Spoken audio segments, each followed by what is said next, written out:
बच्चों अस्सलाम वालेकुम। देखो बच्चों, प्रॉब्लम सेट 10 में तुमको सब्ट्रैक्शन करना है। उसका एक एग्जांपल मैं आपको समझा रही हूँ, ध्यान से देखो। Subtraction of 6 and 7 digit numbers. यहाँ पर सवाल है, देखो ये नंबर 7 डिजिट है और इसमें 6 डिजिट है ना। तो आप समझ सकते हैं जो 7 डिजिट वाला नंबर है वो क्या है, बड़ा है, और जो 6 डिजिट वाला नंबर है वो छोटा है। जब भी हम सब्ट्रैक्शन करते हैं तो हमको बड़ा डिजिट कहाँ लिखना होता है, ऊपर, और छोटा डिजिट कहाँ होना चाहिए, छोटा नंबर नीचे। अगर हम ये छोटे वाला नंबर ऊपर लिख देंगे तो सब्ट्रैक्शन कर पाएंगे क्या, नहीं। सब्ट्रैक्शन करने के लिए ऊपर वाला नंबर कैसा होता है, हमेशा बड़ा होता है। इसलिए अब आप क्या करेंगे, सबसे पहले ये 7 डिजिट नंबर है तो आप क्या करो, 7 कॉलम्स बना लो। पहले देखो 1 2 3 4 5 6 7, फिर इन कॉलम्स में ये 7 डिजिट वाला नंबर आप लिख दो बराबर, ठीक है। उसके बाद 6 डिजिट वाला नंबर बराबर, इसमें 6 डिजिट है तो आपसे आखिरी के यूनिट 10, 100, 1000, 10,000 और ये लाख है ना। तो 9 कहाँ आना चाहिए, लाख, छठे कॉलम से। फिर उसके आगे ये नंबर्स आएंगे यूनिट तक, इस तरह।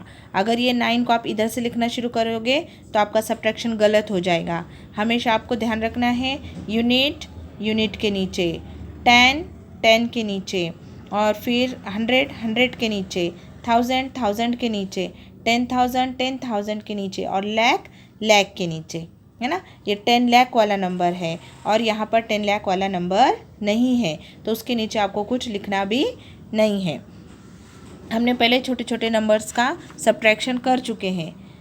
अब हम 6 डिजिट्स और 7 डिजिट का कर रहे हैं। तो अब हम क्या करेंगे, पहले 3 में से हमको 6 कम करना है।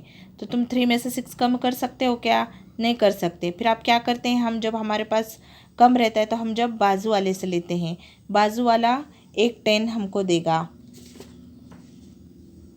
एक 10 देगा तो फिर ये नंबर क्या हो जाएगा, 13 हो जाएगा। 110 देगा तो 13। अब 13 में से 6 तुम निकाल सकते हो। 13 में से जब 6 जाएगा तो क्या बचेगा, 7।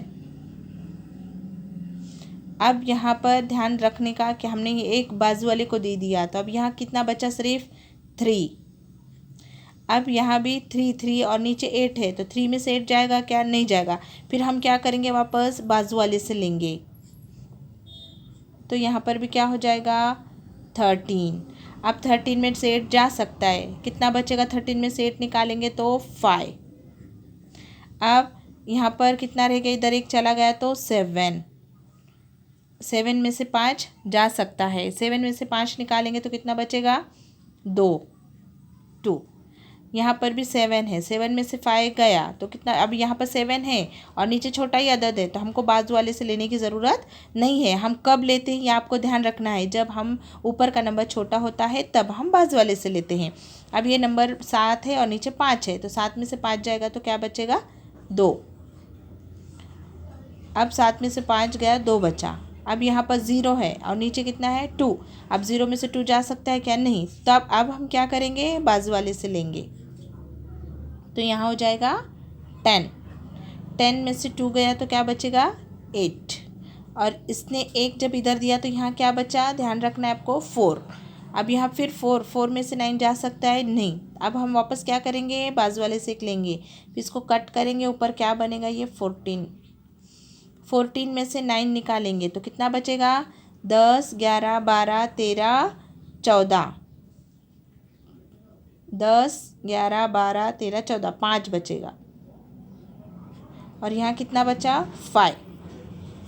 5 का 5 लिख देंगे। इस तरह से आपको आगे के सवाल भी सॉल्व करना है ना। समझ में आया, नंबर आपको किस तरह से लिखने हैं, बड़ा वाला नंबर ऊपर, छोटे डिजिट वाला नंबर नीचे, है ना। और ये 6 डिजिट्स है, ये 7 डिजिट है तो 6 डिजिट बराबर ये 6 वाले कॉलम से आप लिखेंगे, 7वें कॉलम में उसको नहीं जाने देंगे, ठीक है।